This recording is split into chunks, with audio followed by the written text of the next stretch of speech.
তো আজকে আমরা এই ভিডিওতে কথা বলতে যাচ্ছি সৃজিত মুখার্জির আপকামিং সিনেমা পদাতিক। তো বিভিন্ন জায়গায় বিভিন্ন নমিনেশন সিলেকশন অ্যাওয়ার্ডও পেয়েছে কিছু। সেটা ফাইনালি এই আগামী 15th অগস্ট রিলিজ হতে যাচ্ছে বড় পর্দায়, যেখানে মৃণাল চরিত্রের ইয়াং ক্যারেক্টারটা আমরা প্লে করতে দেখব কড়ক সামন্তকে। এবং ইয়াং এজ থেকে যখন সে মিড এজের দিকে যাচ্ছে বা বয়স্কর দিকে যাচ্ছে, তখন সেই ক্যারেক্টারটা প্লে করছে চঞ্চল চৌধুরী। এছাড়া সাপোর্টিং রোলে অক্ষয় কাপুর, সম্রাট চক্রবর্তী, ঐশানী দে, রোহিত বাসফোর, তানিশা ইসলাম, মাহি, আরও অনেকে আছে। তো ট্রেলারটা দেখলাম, তো এক কথা যদি বলতে হয়, আমার কিন্তু ট্রেলারটা বেশ ভালোই লেগেছে। খানিকটা কিছুদিন আগে চালচিত্র যখন সেটাও দেখলাম অঞ্জন দত্তের, তো এই সিনেমাটা দেখে খানিকটা আমার অপরাজিতর কথা মনে পড়ে যাচ্ছে। এবং এখানে সেই অপরাজিতর সত্যজিৎ রায়ের চরিত্রে জিতু কামালকেও কিন্তু আমরা এক দুটো সিনে দেখতে পাচ্ছি, যে একই সময় যখন সত্যজিৎ রায় খুব মানে প্রেইজড হচ্ছেন, অন্যদিকে মৃণাল সেন কিন্তু তখন ফ্রাস্ট্রেশনে ভুগছেন। তিনি বারবার বলছেন যে আমি সিনেমা বানাতে পারছি না, হচ্ছে না, আমাদের সিনেমা হবে না। এবং ট্রেলারের শেষ ভাগে দেখবে ব্যাক সাইড থেকে একটা সিন ধরা যায়, যে ইয়াং মৃণাল সেন কাঁদছেন। তো বুঝতেই পারছো কতটা কষ্ট তিনি পেয়েছিলেন। এবং এই ঘটনাটা কিন্তু সত্যি ঘটনা, এটা আমরা চালচিত্রতেও দেখেছি, আমরা পড়েওছি আর কি।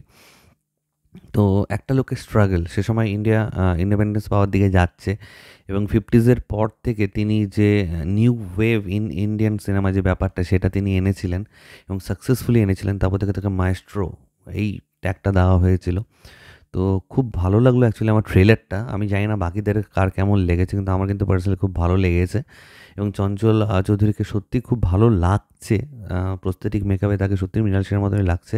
বাকিটা তো তিনি অভিনয় দিয়ে করেই দেখাবেন।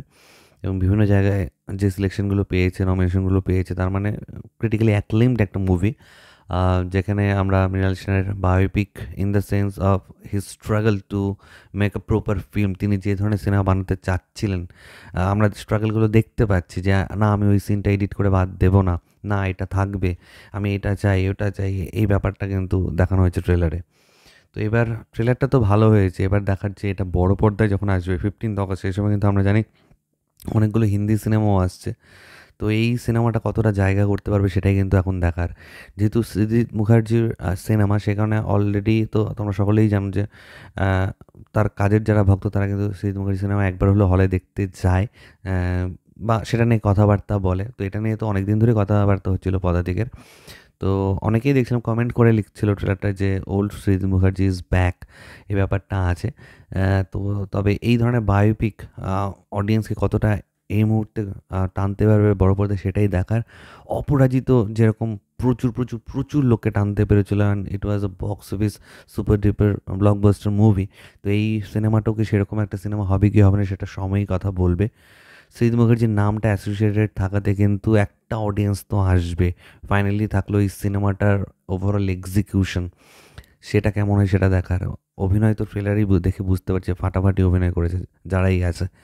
তো let's hope for the best, এটি তোমাদের সাথে শেয়ার করার ছিল। তোমাদের ট্রেলারটা কার কেমন লাগলো নিচে কমেন্ট সেকশনে অবশ্যই লিখে জানিও। আমার ভিডিওটা ভালো লাগলে লাইক কমেন্টে শেয়ার করতে একদম ভুলবে না। চ্যানেলটাকে যারা প্রথমবার দেখছো, নিচে যে রেড সাসম বাটনটা আছে সেখানে ক্লিক করে নাও, পাশে একটা বেল আইকন আছে সেখানে ক্লিক করে অল অপশনে ক্লিক করে নাও। ঠিক আছে বন্ধুরা, ভালো থেকো সবাই, সাবধানে থেকো সবাই, love you all, take care.